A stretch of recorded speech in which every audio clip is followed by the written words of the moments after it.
L'équipementier automobile Continental a besoin de réaliser des économies dans ses 3 usines du Sud-Ouest. Il propose donc à ses salariés de faire toute une série d'efforts sur les rythmes de travail, les salaires ou encore les jours de vacances. Inacceptables en l'état, ont déjà dit les syndicats.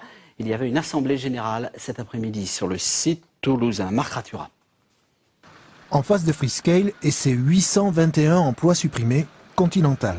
La direction vient de demander aux 2500 employés de la région de faire 8% d'économie sur les coûts de fabrication contre l'assurance de maintenir les emplois.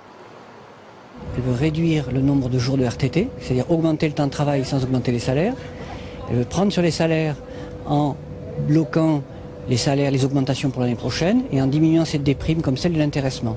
Et ensuite, le troisième point sont des transferts de charges, des charges de sécurité sociale ou des charges de retraite.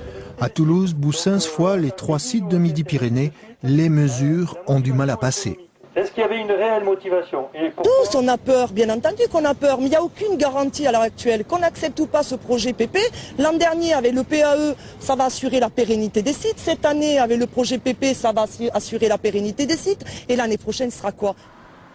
De son côté, la direction estime que les usines tournent à 70% de leur capacité, alors que les commandes auprès des équipementiers automobiles ont baissé de 40%. Le groupe se trouverait dans une position difficile, ce que nient les syndicats. Continental a racheté Siemens il y a quelques années sans avoir d'argent.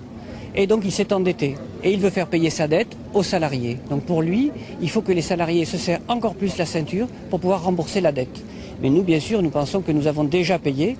Et rembourser une dette, c'est payer le capital de notre patron. Le débrayage d'une heure a permis de tenir des assemblées générales. Les discussions entre direction et syndicats vont se poursuivre au mois d'août. À 14h30, le travail reprenait normalement.